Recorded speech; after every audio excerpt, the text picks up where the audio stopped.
I loved this book, you guys. I loved it.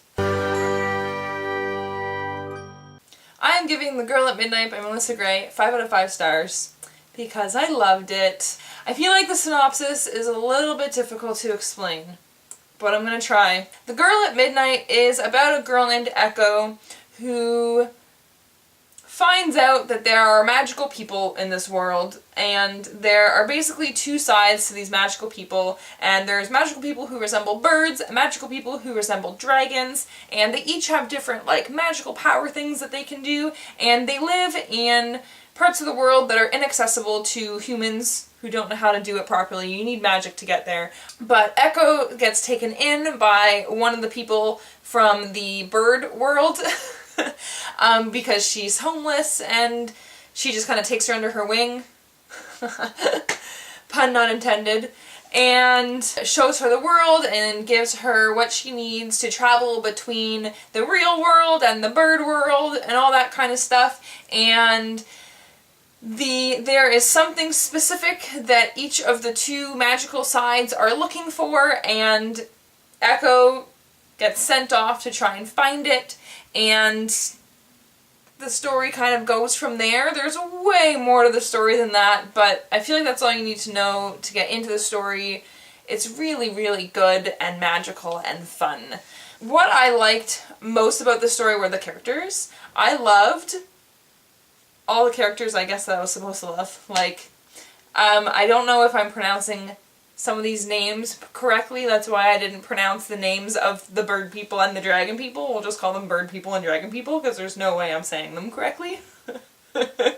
And then one of the main characters, I'm going to say his name is Caius. That's how I was pronouncing it. I read this book with my friend Amber, and we both were saying Caius, but I don't know if that's how you say it. But in my mind it's Caius, so if someone tells me I've been saying it wrong, I'm not sure if I can change the pronunciation for him at this point, because Caius is my new book boyfriend, and I loved him. I loved everyone, though. Well, mostly everyone. There were a couple side characters who were kind of like just there, but like Caius and Echo and Dorian and Jasper, they were all fantastic characters. And I don't want to get into what it was that I loved so much about them, because their characters progress and develop throughout the story, and I don't want to give anything away, but it was fabulous. It was also really funny, because the dragon people are not really in touch with the real world. The bird people are. The bird people kind of go into the real world and do real world stuff all the time and have real world stuff with them in their bird world. But the dragons don't. They're pretty old-fashioned, I guess, and just the questions that they have and the things that they don't understand about the real world was really funny and really cute. And Echo was so sassy and hilarious and sarcastic, and I loved her so much. There were so many parts that made me laugh out loud that were just, fabulous. I loved reading about Echo. I also liked that it was told in the third person, but it got into each character's head pretty well, that sometimes I forgot it was told in the third person, especially when it was talking about Echo's experiences. For some reason I forgot. Anytime it was talking about Echo, I forgot that it was written in the third person, which is a pretty good sign, I would say.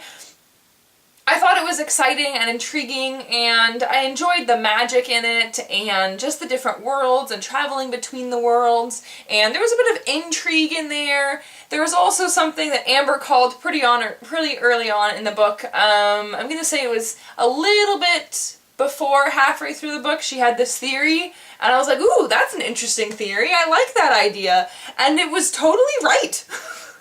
Go Amber.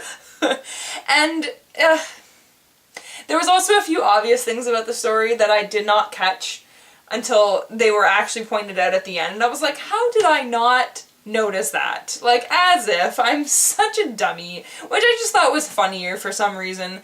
But I loved this book. I am really, really excited to read the second one. I can't buy any books until after Christmas now, though.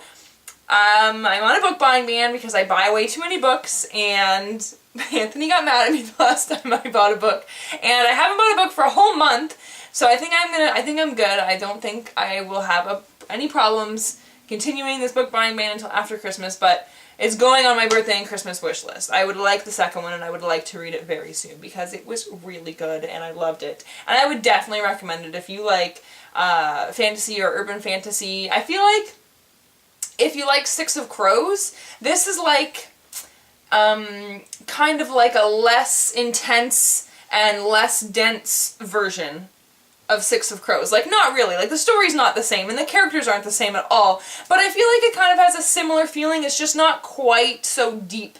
It doesn't go quite as deep into the characters, the story isn't as intense, but just the magic and the fact that it does have a few characters, and they have some interesting story, and kind of sort of what's going on. Like, they're kind of on this hunt and stuff, which is kind of